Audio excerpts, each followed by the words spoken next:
Assalamu alaikum and good evening, everyone. Welcome to Supply Chain Talks.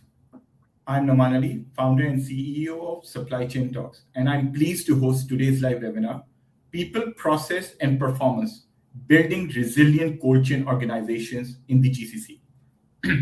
Cold chain is one of the most critical and least forgiving parts of the supply chain. A single breakdown can mean product loss, customer impact, compliance risk, and brand damage for the customers and for yourself.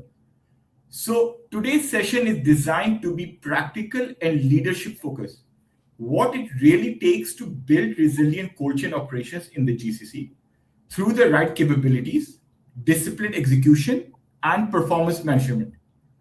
We are honored to be joined by Tony, CEO of Advanced Storage Company, a recognized leader in cold chain logistics in the region. Both the company and Tony has developed some amazing supply chains in this region.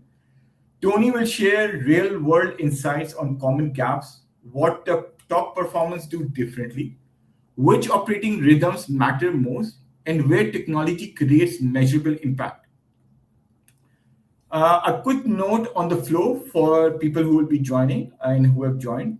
I'll guide the discussion through a structured set of questions, and we'll keep the time for audience Q&A towards the end.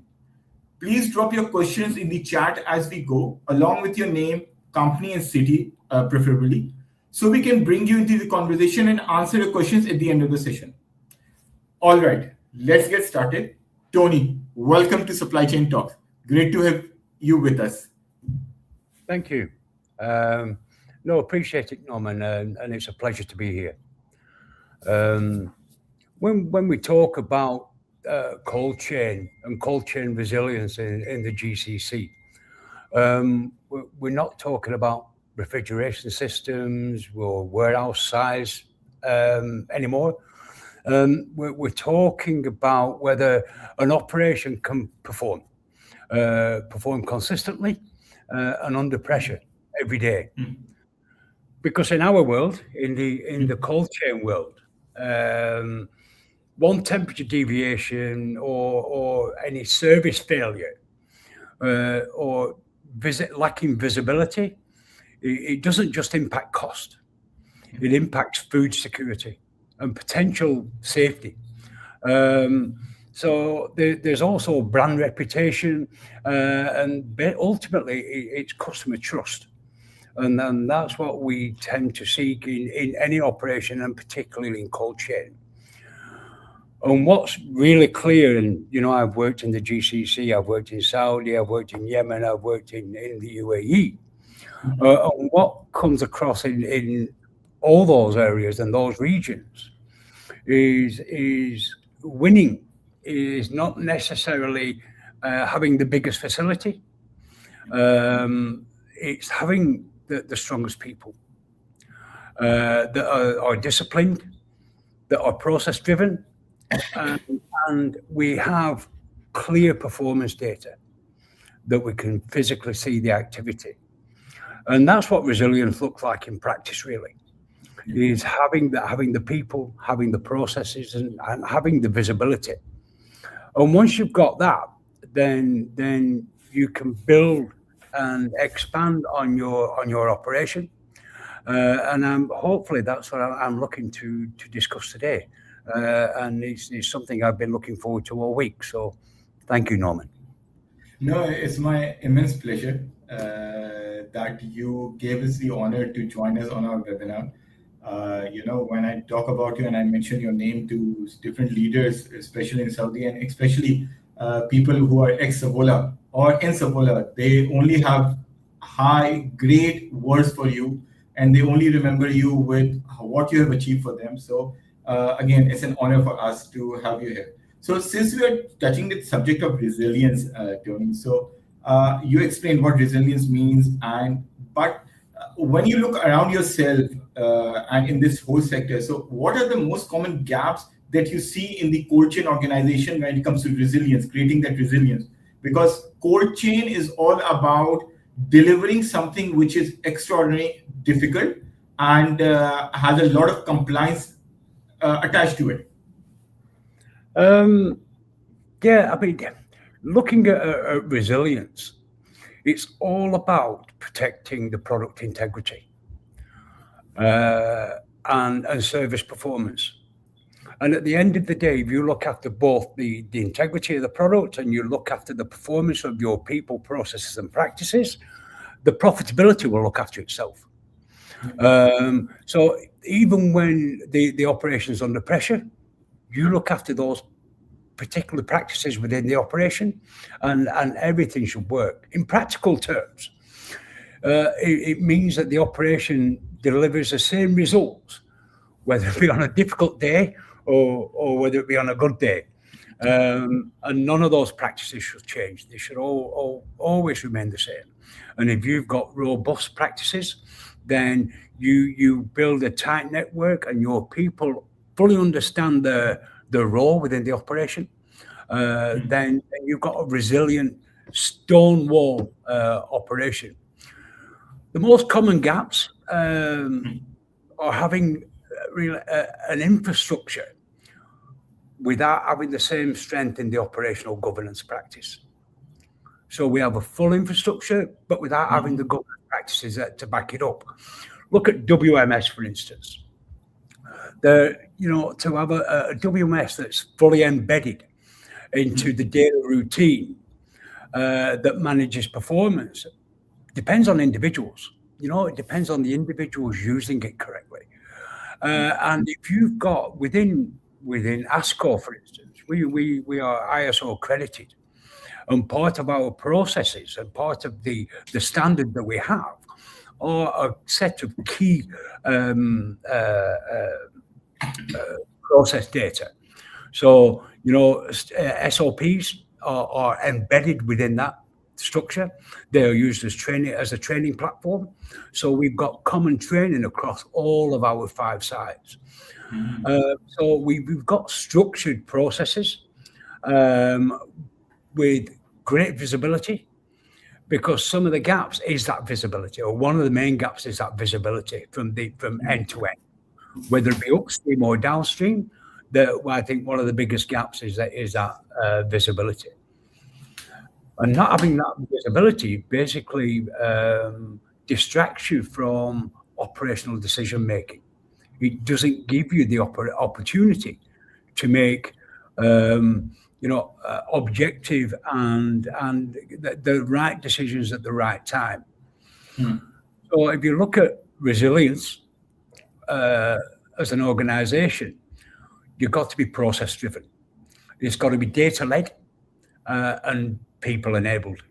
Because at the end of the day, without people doing the right things at the right time, in the right way and the right manner, then everything else will fail. You can have the best technology in the world, but if the people aren't doing what's expected of them, that is documented, then the data accuracy and having one element of truth within the organization will fail. So it's not technology enabled, it's personality and making sure that those people are doing the right things. And that's what I see resilience is bolting all that together, your process, procedure, practices, and people. It makes a strong, resilient operation from process, from a product movement perspective, not necessarily a technical perspective. No, you're 100% spot on this, and this was one of the very reasons that this topic was suggested and we selected this topic, that whenever we're talking about resilience and when we are talking about creating the right 3PL mix, it cannot happen without the people, which is then backed and supported by the process, and then measurement of that performance and continuous improvement based on that. So that is true, and that is what ideally defines resilience, in getting embedded into the organizational structure. So moving forward to my next question for you is that since we are talking about, and our focus is people and leadership in this session, so cold chain performance is heavily dependent on people and its leadership. If the right leadership is not there, it breaks away completely. So, from your perspective, especially you have been in the region for a long time now you're leading one of the top entities in cold chain logistics. What are the key leadership behaviors and organizational practices that can help build a high performance team, high performing teams with accountability and a culture of continuous improvement? I think looking at, I've been fortunate in my time working in the GCC to work with some amazing people and have amazing teams that I work with that have helped support what I'm doing. But cold chain is a people business. Even if you're talking in highly automated environments. I was fortunate to build the very first fully automated warehouse in Saudi for Almarai many years ago. And whilst you've got a fully automated warehouse, it's heavily reliant on the people. And if you're looking at leadership behaviors, again, it's about visibility on the warehouse floor, making sure that you're down there with the people, talking to the main people that manage the operation, and having absolute clarity on accountability, what people are expected to do and what their accountability levels are, and having structured performance routines where we're enabled to have data-driven decision making. Because without data, you can't make those decisions, whether that be the guy at the top or whether it be the supervisor or the team leader. You need to have that visibility. And the real performance engine, if you want to call it that, is a frontline supervisor. Those are the guys that are capable, but they're only capable if they're empowered and measured against KPIs. Because people need to understand and they need to own what's expected of them. So from a KPI, you're looking at service, you're looking at temperature discipline, productivity, and so on. And once you've got those embedded in somebody's empowerment, then improvements will just fall straight after because they know and they are proud of what they own. So, if you look at really good performance sites, they don't rely on firefighting. They rely on a rhythm. And that rhythm is discipline and continuous improvement. And you can't get that discipline unless you will allow people to do their job. You employ people to do certain things and you advise them what their role is. You give them a strategic role. You give them set KPIs, and what they will break their back to achieve those, if not improve those KPIs, because you're proud to be able to be given a free rein to run your element of the operation. So I think from leadership behavior is giving people the authority to do their job properly and managing that, but also praising the people, letting people know how well or how not so well they're doing. And that continuous feedback as well on performance, on their achievements. And, we should also celebrate those achievements and not just say, well done. It's a case of making sure that they're fully aware that they're not only achieving what is expected of them, but they're going above and beyond. And if you do that, then we talk about culture a lot in our, especially in this part of the world, because we work with so many different nationalities, and you've got to be sympathetic to that. And you look at celebrating good achievements. You look at celebrating achieving certain levels of discipline within your operation. That goes a long way. It goes a long way for internal enthusiasm levels, and it goes a long way that allows the guys to almost a free rein to go to that next level and to improve their operational capabilities. No, very good point. And I will just pick one part of what you just said that which resonated to a very recent example for me. You talked about the frontline supervisors, empowering them and everything. Yeah. We recently, with one of our clients here in Saudi, we got a very interesting request with regard to trainings that they wanted to design a leadership course for their frontline supervisors or the floor supervisors. Yeah. Fine. And the requirement from the HR from the client came that Noman, that since you can deliver it in English as well, but since English is not their first language and they are not strong in it, would it be possible if this can be delivered in their own language, which was Hindi? They were primarily Indian. Yes. And we took up the challenge to the extent that it was a 5-day workshop on leadership for the workers on the floor. Yeah. And the objective was that how to help them understand how a manager thinks and how can they use that same thinking leadership in their daily life so that they can understand what they need to deliver and they can start thinking strategically. So the whole training was developed in Hindi language, even to the slides, the worksheets, the exercises, everything was developed in Hindi for them. And we delivered that. And I remember one comment at the end of the 5-day session when they were giving it to their director was one gentleman said, now we understand what our role is in the company and now we understand what it would take us to be a manager. Fine. And hats off to this HR that now they are investing in to that training that they wanted a very high-end leadership training for their supervisor level people, supervisor and floor people. Well, they're talking about that. What I'm doing now, we're undergoing a little bit of a transformation from a digital aspect on with our WMS.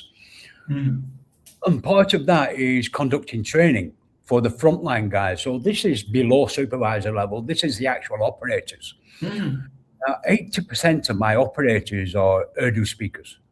Yeah. So we translated what was a 7-page document, all in English, into a 2-page Urdu training manual. Okay. And we conducted that training, and the application and the receiving of that training was fantastic. The guys on the floor, the supervisors and the team leaders said, we've never done that before. It's always been in a classroom and it's always been in English. And they get some of it, but not everything. And that's made a massive difference. So yeah, you're right. I think conducting training programs, I think conducting any enhancement projects should be conducted in the majority language or multiple languages, whether it be Arabic, whether it be Filipino. It has to be conducted, at least translated into that.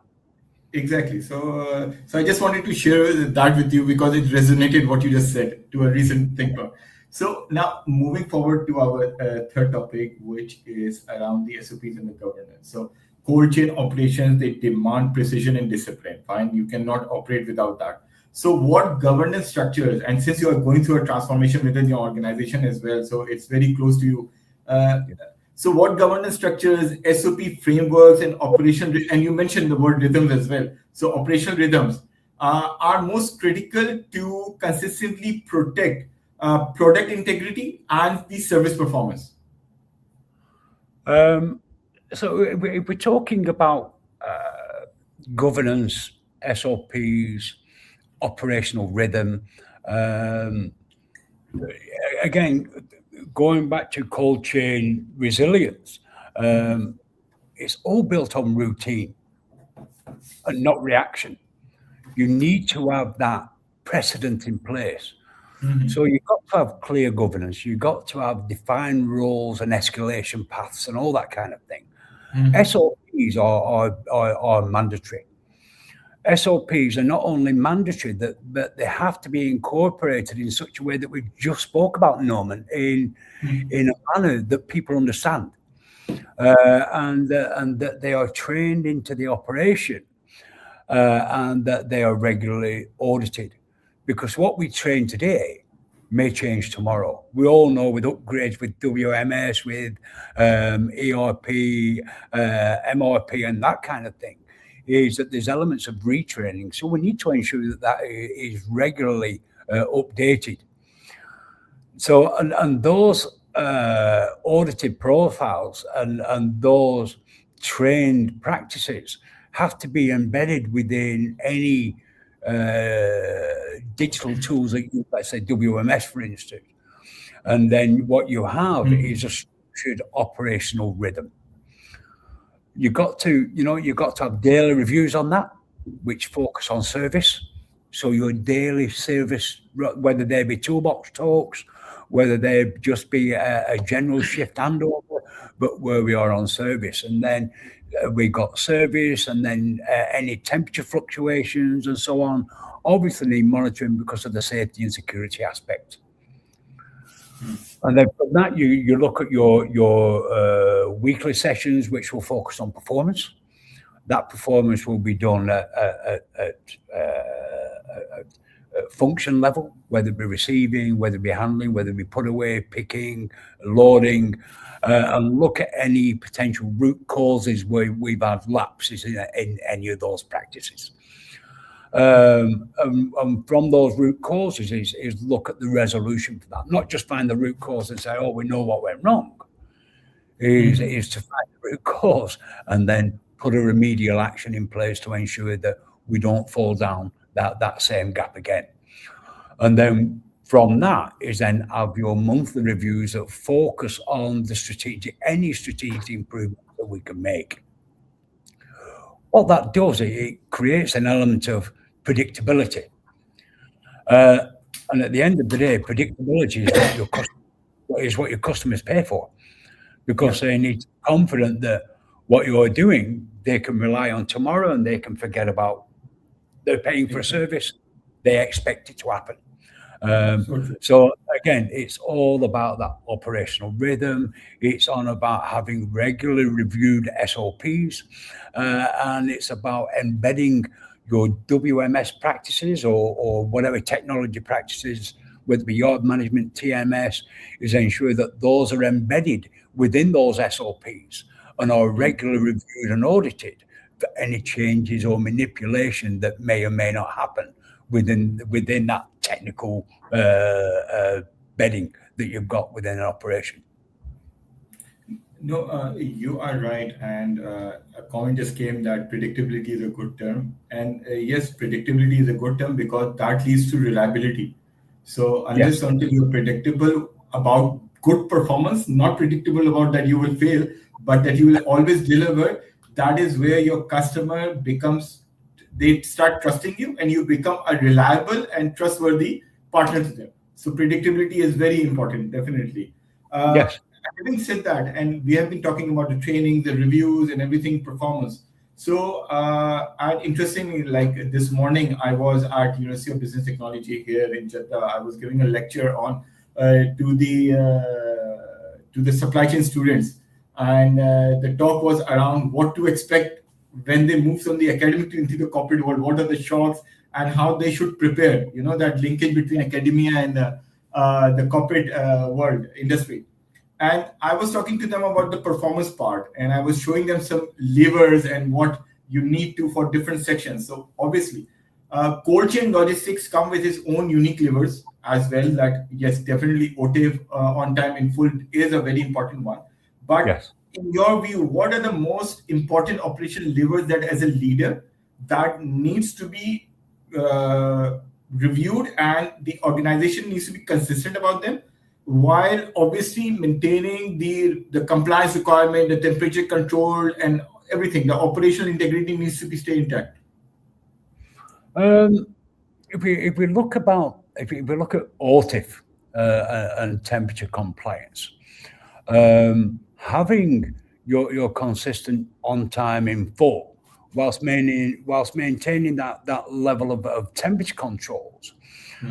Comes from controlling a small number of real critical operational levers, if you will.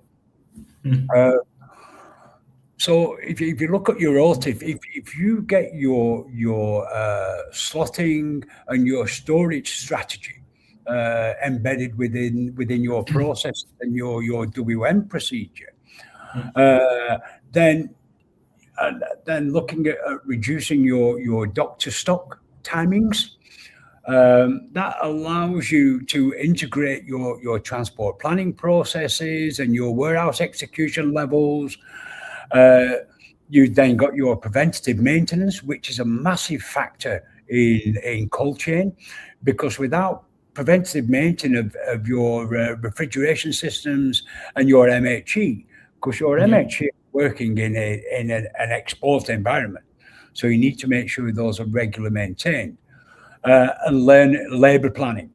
So looking at your labor planning, which again is aligned against the activity rather than just headcount. So and any OTIF failures or any on time in full failures are really caused by one function. It's usually a collaboration of misaligned preventative maintenance where you've got downtime, one of your fridge doors doesn't work, you've got a buildup of ice, you've got downtime of your MHE, and any system failure across the board will have an impact on either your temperature compliance or your ability to fulfill your operational obligations that clients are looking for. And that will, because cold chain is all about end to end. It's about maintaining temperature integrity from the point of receipt to the point of delivery. And any failure, any compliance failure, whether it be material, whether it be people, or whether it be, cold chain,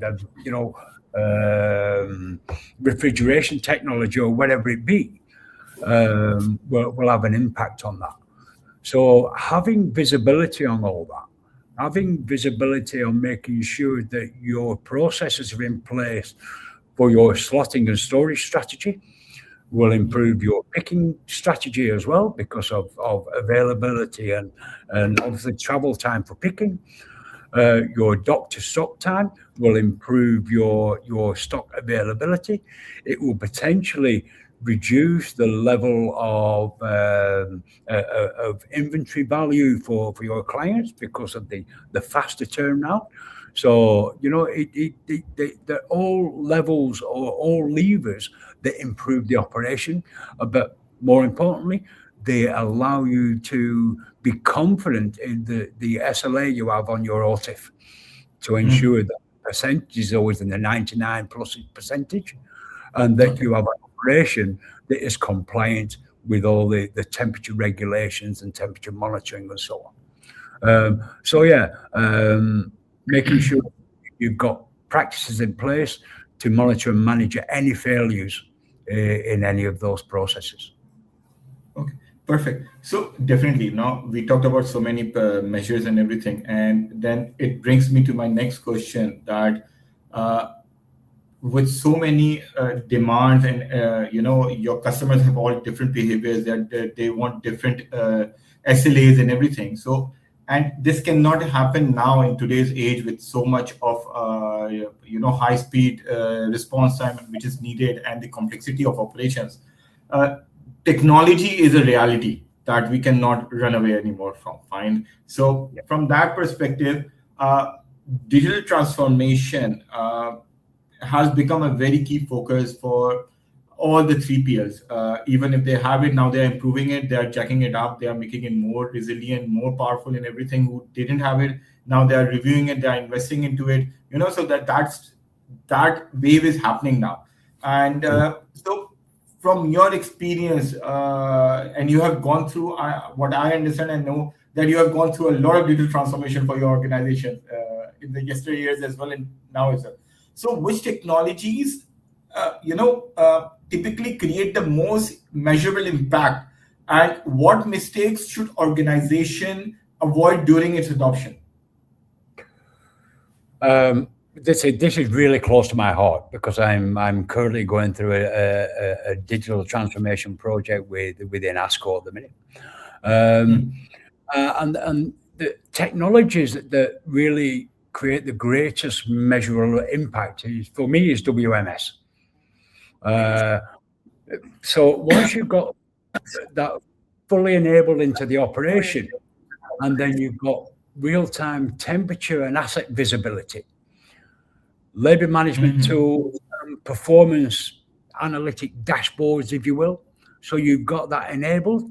The biggest mistake is trying to digitize an unstable process.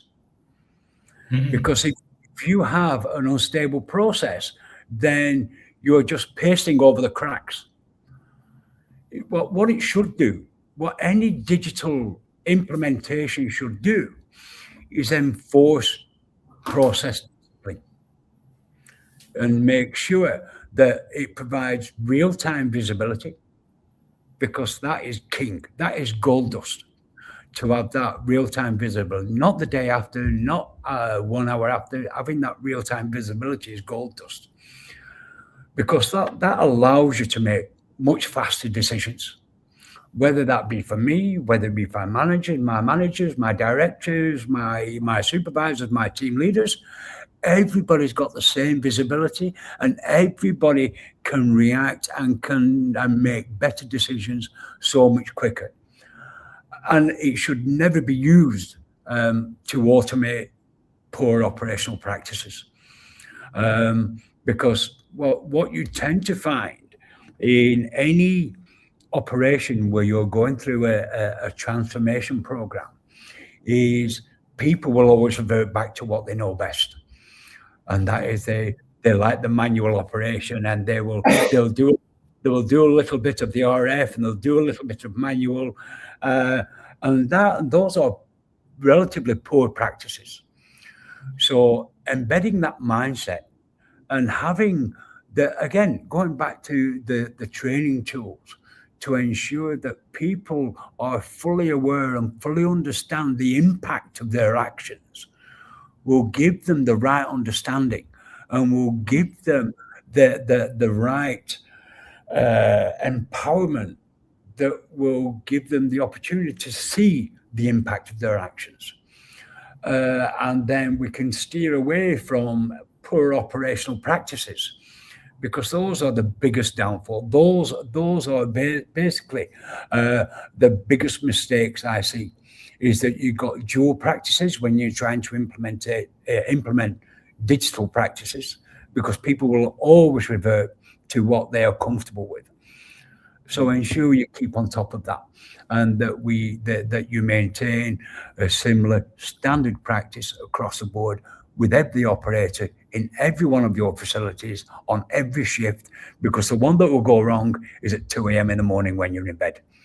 And you need to make sure that your team leaders and your supervisors are fully aligned on that, and that they follow up and they mentor and they train and they retrain and they follow up, and they, and the staff feel valued for the positive impact that they're making by giving you that real-time visibility. And those are the gaps I see when you're trying to implement any technology or anything new to the business, because I think it's a natural reaction to resist change, but you need to give people the opportunity. You need to give people a reason for how it will help them long term, how it will improve, and how it will reduce the level of workload that they're currently doing. So give them a reason to do it, and to continue doing it and practice it properly. Okay. So those are the gaps I see and the pitfalls. Correct. And earlier you mentioned the word visibility, that now it has to be there and then. You cannot wait for the visibility to happen. I remember my first exposure to cold chain logistics was in my first supply chain job back in Pakistan. I was with Aventis Pharma. Now it is Sanofi. and it was our first cold chain shipment, which was coming in through an enviro container. So at that point, I got to know what is an enviro container. I had no clue before that. So got to learn about what it was. And the funny part, at that time, the WMS and these things were not as such there. So those shipment came with data loggers. So once the shipment came into a warehouse, the data logger was taken out, was plugged into the desktop. There were no laptops as well in our warehouse at that time. So those big CPU machines were there. We plugged it in. Exactly. And we checked, there was no spike. The temperature was within the 2 ranges. Everything is good. Now, this was the easy part. Now the difficult part, because now the medicines, they had to be shipped out in ice boxes, because at that time there were no reefer. It was our first consignment. And I'm talking about somewhere around a good, this is back in 2003. Wow. Okay. Wow. 2003.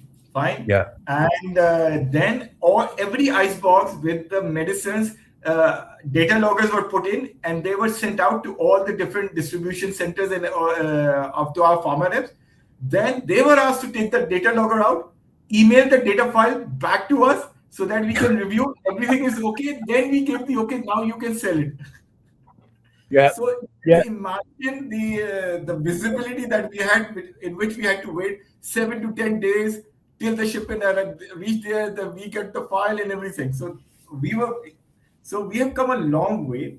So one point was this. I wanted to share this interesting story of mine. The second part is, you mentioned people, process, and everything. And this is also when we are talking about digital transformation, and when we are providing consultancy to our client for digital transformation. We always start with that. Before we talk about the product and initiate the implementation, let's do the first 2 P's. So for me, I treat that there are 3 P's to digital transformation: people, process, and the product. So product is the technology itself.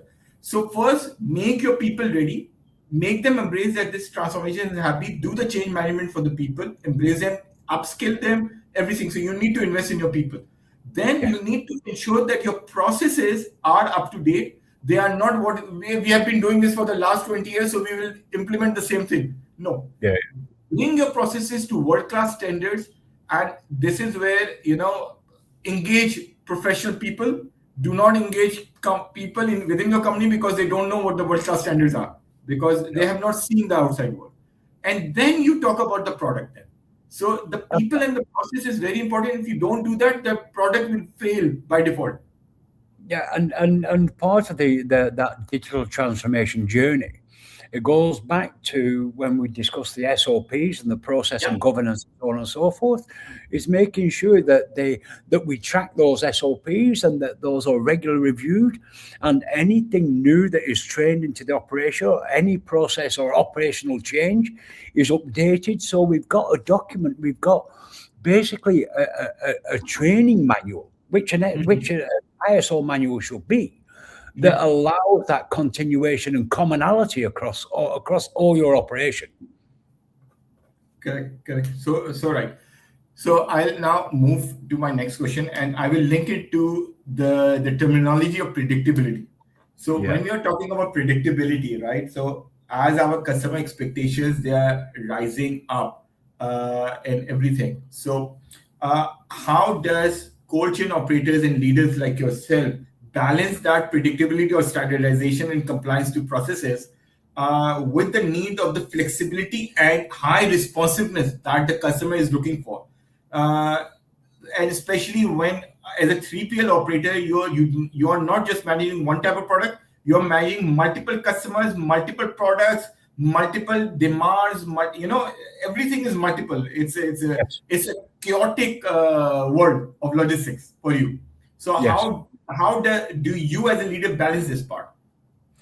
Again, as you say, Norman, in a multi-client 3PL environment, scalability comes from standardizing the core operational backbone. So while we have to configure customer-specific requirements, because each customer has got a different requirement, we try to balance that with a level of structure. That means we look at common receiving, put away, picking frameworks, which are system driven based on the customer requirements. Because your picking process, your put away process, whether you're managing FIFO, FIFO, batch management, and so on and so forth, there's certain levels of discipline that you got to approach, which are client specific. So flexibility without standardization creates inefficiency. And standardization without flexibility loses customers. So the balance, you're looking at the balance between the two, is what enables service profitability at the end of the day. So one looks after the other.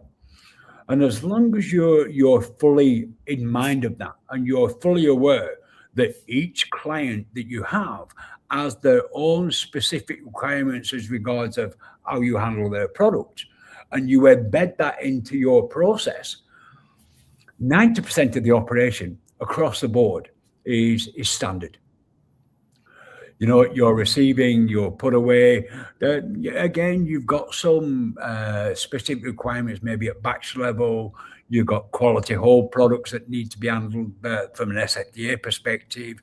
You've got some that you can handle and just flow through the business directly. You've got date management, you've got batch management, and then you've got your picking strategies. And your picking strategies, whether you're picking eaches, whether you're picking cases or pallets, is all client dependent.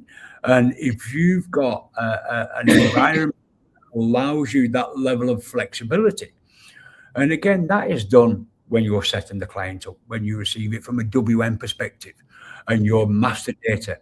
Your master data is key as regards of how you handle that client and whatever processes that they require at each level of that the product throughput. Again, standardizing that process with what you currently have embedded, with one or two tweaks, allows you a level of flexibility where you can be diverse for each of those clients. And you can do that whilst maintaining profitability because of that level of standardization.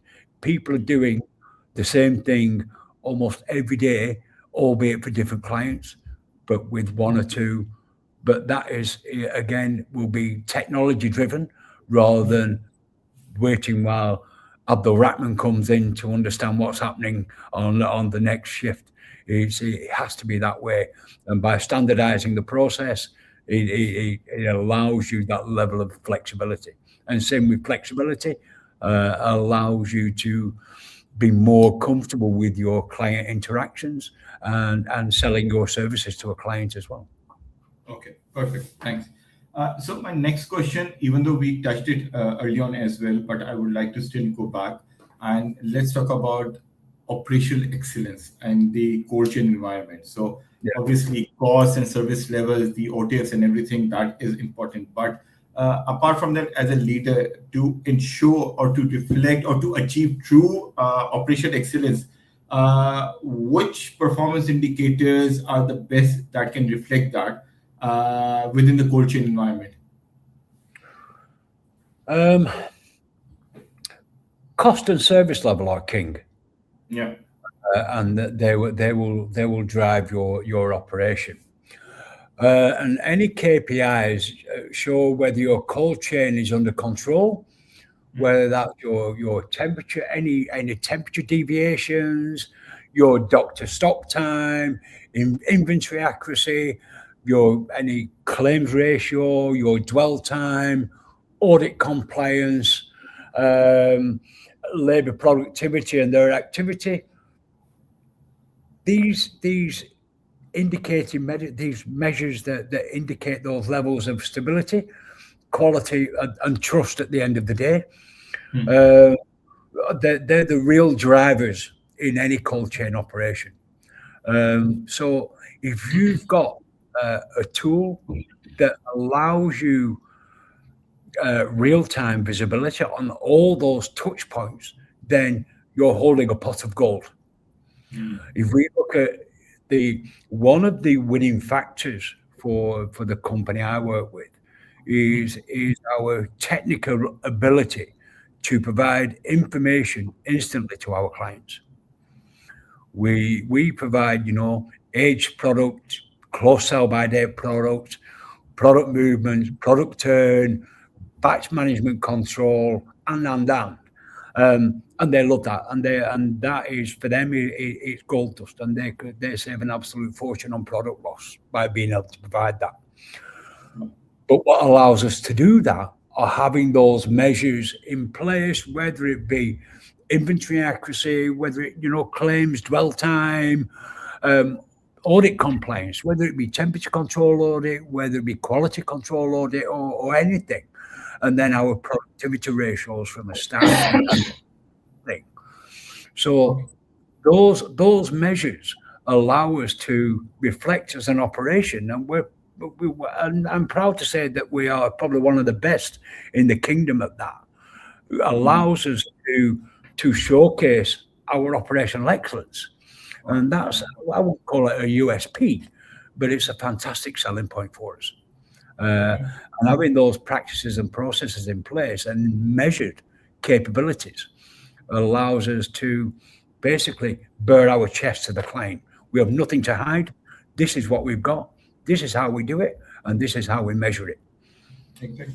And so true. And another example, last week I was sitting with the CEO of one of a good friend of mine. He's the CEO of a transportation company here based out of Jeddah. And an interesting thing, they recently went through a transformation and they implemented an end-to-end TMS for themselves. They really invested, they upskilled their people. He went through the whole work. So it's a second generation transport company. The father started it. Now the sons are running it. So he showed me a very interesting thing. He said, Noman, look at this. He took out his mobile and he opened up the app and he showed the dashboard and one KPI alone to me. And he said to me, Noman, look at this. This is the waiting period that my trucks are waiting on the customer premises for the goods to get offloaded. And he said, Noman, we knew that there were issues, but we never had ever were able to measure it to the level of at which customer, how many times the truck, or what is the totality of the quantum of it. And he gave me a very high level number, which basically opened up, it was a big number. He said in the last quarter of 2025, 11,000 hours were wasted of his trucks waiting for the goods to get offloaded on the customer premises. 11,000 hours. Now that is money down the drain, efficiency down the drain. And you can't get that back. Exactly. So what he then started doing, once he now had the 3 months data, he started communicating to his top customers, or the biggest culprits, I would say. Yeah. And he started telling them, see, my friend, our SLA of you offloading is this and everything, and you are not following it, and you are causing me this much of losses. Either I start charging you for this time, or you improve your process in your warehouse for offloading the shipment. So now the customers are responding back because they cannot move away. He's one of amongst the best transporters over here. So and his clients date back to 20 years to some of the clients. So now he's saying, now what I see is that the waiting period is getting reduced now. So this means that his trucks can make more trips now and everything. So his operational efficiency is going up. So this is operational excellence at the end of the day. With visibility, sharing that visibility with your clients even. Well, like talking about implementation of TMS, I did the same at Panda. Implemented TMS. We had a fleet of about 650 vehicles, and we delivered every day to 200 stores around the kingdom. And we implemented TMS, and bearing in mind, this is our internal controls, delivering from central warehouse to our stores. We had very similar dwell times, idle time at stores, where we were waiting to be offloaded by our own company, and it was costing us thousands of hours every week. So I just informed our stores that for every hour we waited, I would charge them for it. So he's surprised how quickly you can improve your delivery operation by implementing TMS. It's the same with parasitic miles or dwell time or break times or deviations on route. It's an amazing tool if it's used correctly. Correct. And this basically then now brings me to the last question of this session. And I would like you as a thought leader, as an inspirational leader, and a veteran of the logistics and the supply chain industry. Right? I've been called many things. It's a while since I've been called a veteran. Okay. So, see, it's a good thing that we will be closing our session with a good laugh as well. So you are enjoyed it. So I'm happy about that. To bring smile to your face. So what to strengthen, what practical advice would you give to young leaders, upcoming leaders who are aiming to strengthen their operational excellence? So what is your advice? If you can share your if you could bring your whole experience into a few sentences of advice. Well, for what it's worth, you have to start with leadership capability at the frontline level.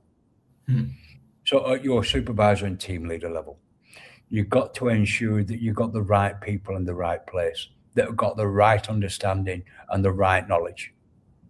That will take a significant amount of pressure off the management level and will allow you to focus on what you should be doing. And implement a structured performance rhythm where everybody in the organization fully understands what is expected from them.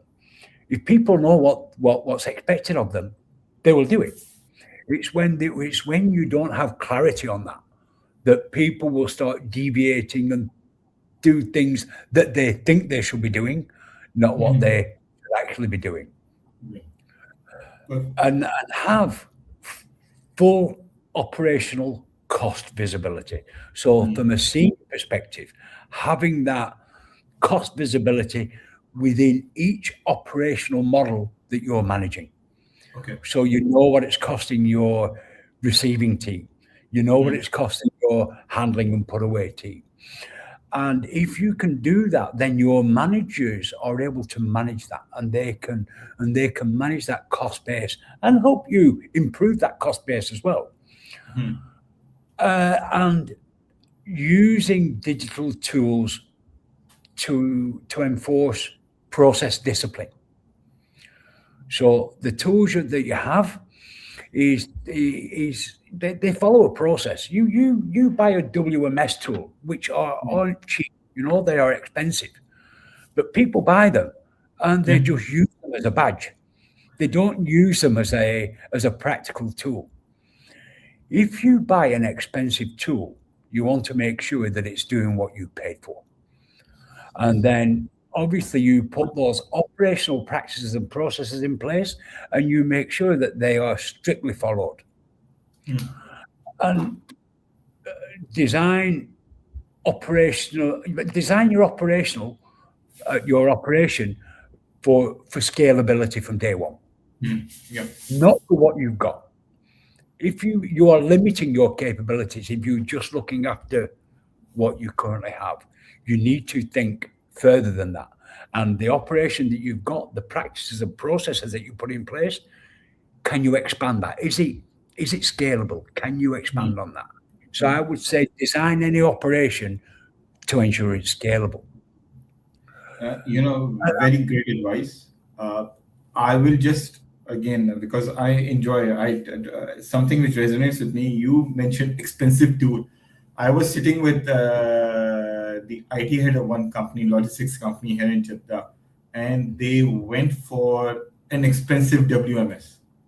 Fine. And I asked them, why did you select it? Fine. There was no need for your operations to go with such a big ticket item as a WMS. Why did you Yeah. go for it? The answer was because we will tell our customers that we have this WMS. Yeah. It's a badge. Yes, exactly, the badge part. Yeah. Yeah, the customer will never get impressed by what technology you're using. They will get impressed by your service level, your predictability, your Yeah. responsiveness, and how you handle them. This is what they are looking for. They are looking for a solution to their Yeah. logistic woes, not what WMS you are carrying. Not at all. So I enjoyed this answer and I smiled and I said, okay, thank you, let's move on. So, And, so and the next part, or the last little bit, yeah, is the please. is the only piece I actually wrote down, Okay, tell me. because I want to get this right, Mhm. and I will say this as I have wrote it. The most important, or most importantly, is do not sell resilience as a concept.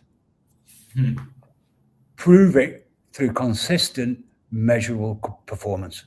So true.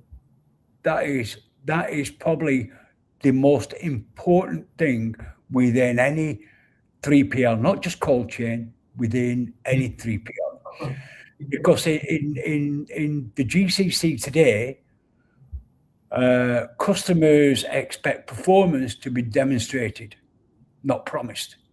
Yeah, Anybody can sell a promise, yeah, but you can't sell performance unless you can demonstrate it.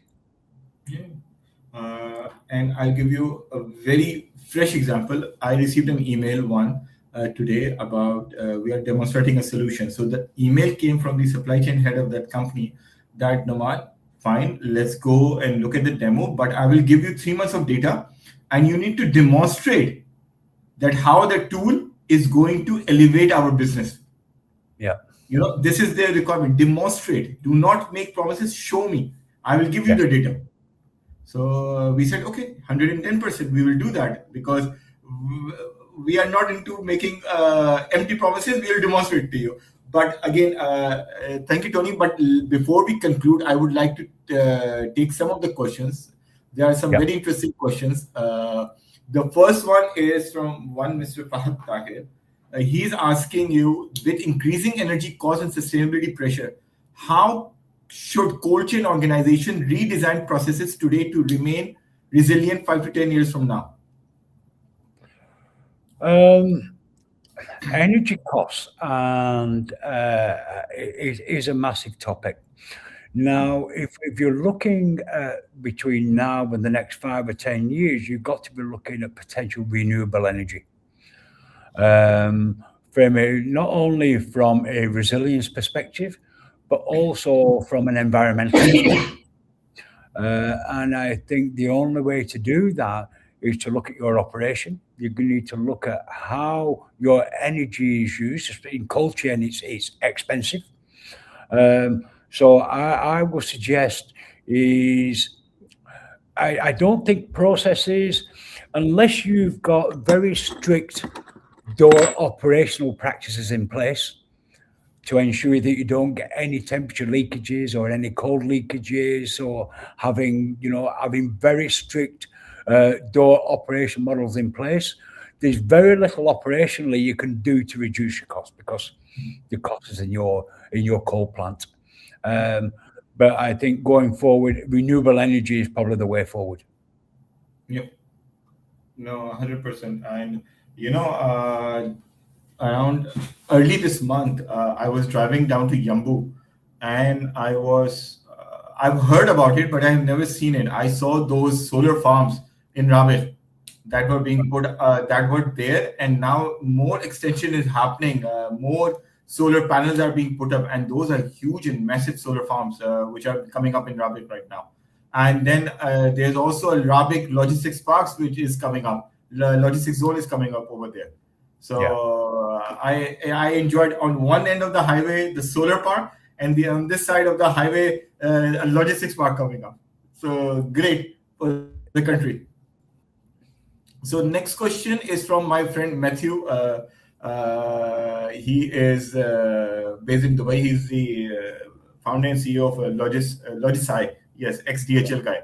So he's asking you, Tony, please guide on the most important technology solutions reshaping cold chain supply chains in the GCC region. Depending on the size of your operation, will determine on the technology that will help you best. With a sizable operation, if you've got warehousing and distribution as a service, then you need to look at WMS, definitely. Potential YMS, so you've got a good yard management solution, and TMS. And what you need is to ensure that your IT has got your IoT, so you've got both upstream and downstream visibility. And you've got one platform that you've got complete visibility on. And from that, you will have an amazing tool that you can sell to anybody, because that visibility is king. Thank you. Next question I will take is this one from Fahad again. In your experience, where is the biggest vulnerability in the cold chain? Plant dispatch, cold storage, transport, or last mile retail freezers, and how should leaders prioritize investments? I would say the biggest vulnerability in any cold chain are poor processes. I wouldn't say your plant dispatch, your cold storage, transportation, last mile retail, because each operation is managed differently.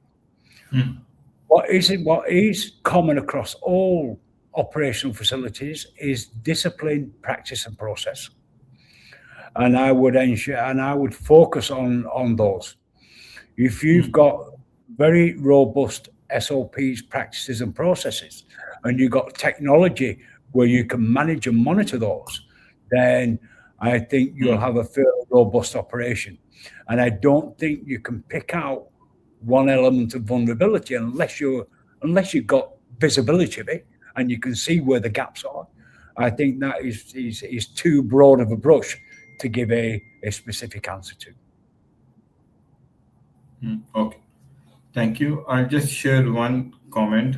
It is an amazing webinar. Thank you, Bahadur, for enjoying this session. Then Fahad, as I earlier said, predictability is a good term he shared in the start. And, it's always good, apart from question, to read on good comments as well. It refreshes the blood in the system. I'm really enjoying Mr. Tony's discussion, especially visibility and people empowerment. My question is about change management. What practical mechanisms do you recommend to build resilience within teams so that performance doesn't decline during major process of structural transformation? Communication. Very clear, precise communication is to ensure that everybody within the operation and your organization has exactly the same information. Is that there's no gray area, that everybody fully understands what's happening within the operation and the rationale and the benefits the changes will give to them. Individuals have to understand what the benefits are for them, not for the business, what the benefit is for the individual. And you can only do that by having very, very clear and very concise communication.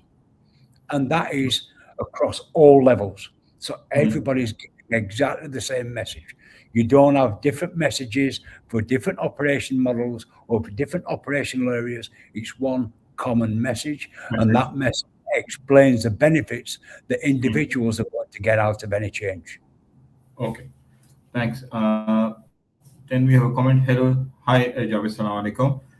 Then we have one more interesting question for you. What's a practical approach to reduce product waste due to cold chain failure, especially in the markets where infrastructure isn't perfect? I know you will answer processes again, potentially, but still over to you, Tony. Again, is having very clear processes. Yes. And having visibility on what you've got within your operation. Wastage can be massive in cold chain because of traceability and having that level of visibility. Whether you're school and you're using Rolodex or whatever you're using to manage your operation, is to ensure that your operators, your supervisors, your team leaders and managers are suitably skilled to ensure that they follow those, whether you've got technology or not, that they follow those processes strictly, and that they do daily accurate inventory assessments as regards of where you are on your date management and your batch management, to ensure that you get very little wastage, and that you've got the opportunity then from that information is to advise your clients of any potential losses that they're likely to expect over the coming weeks or months because of date code erosion. Okay, perfect. We'll take a few more comments and one last question. So Najam is saying, thanks to both of us, very kind of you. And our friend Fahad is saying, and after this, we'll take the last question from Matthew. Coming from ice cream business where cold chain integrity is absolutely critical, truly appreciate the depth of perspectives shared. Thank you for hosting this insightful session. I'm very happy that you enjoyed, Fahad. The objective has been served. I'm glad about that. So the last question is from Matthew. It's an interesting one. Tony, any suggestions on how to change the mindset of the logisticians on digital adoption? Explain to them the benefits that it will give them. Tell them how it will help them reduce their workload. Yeah. Explain to them how it will give them better visibility of what they're currently doing. Explain to them that we will have a better tool that will increase our ability to sell our services. And most importantly is how it will make their job so much easier. Yeah, I will add a little bit on this, Tony, Matthew, every customer, everybody is looking at that. They look at it as it's an expense unless until they understand that it's an investment. So talk to them about the ROIs of it and how it will enhance their productivity and what benefit it will give to their end customers and how it will help them increase their business as well. Once these are also filled and you are able to convey this, the adoption becomes much simpler then. This is what I have experienced. I mean, I looked at it from, if you look at Matthew's comments here, where how do you change the mindset of a logistician? Yeah. Rather than a corporate mindset as regards of ROI and cost reduction and so on and so forth. I think it's more about how do you convince the guy that it's worth doing and what's in it for me. Okay, understood. Perfect. So I think let's close this. We are getting my okay. So Matthew is saying great insights. Thank you, Matthew. Then we have this, my sincere appreciation to Noman and Tony. Then I really enjoyed Tony's response. Ayuddin Payatullah. It reminded me of a great experience I had working with him on project development in the past. So he's someone from your past, Tony. Where we I know, and you're doing well. Okay, perfect. So, and last comment, and we close this after that. So, wishing you both continuous success in strengthening cold chain and resilience across the GCC. Then, Tony, correct, appreciated. So, this brings us to the closure. And what I would like to close this on before I give the mic back to Tony is, first of all, a big thank you and appreciation, a note of appreciation to Tony. It was a very insightful and grounded discussion. I enjoyed every bit of it. So on behalf of Supply Chain Talks, everybody in the background as well, we truly appreciate your time and the practical perspective that you have shared on building resilient cold chain organization with the people, process, and performance.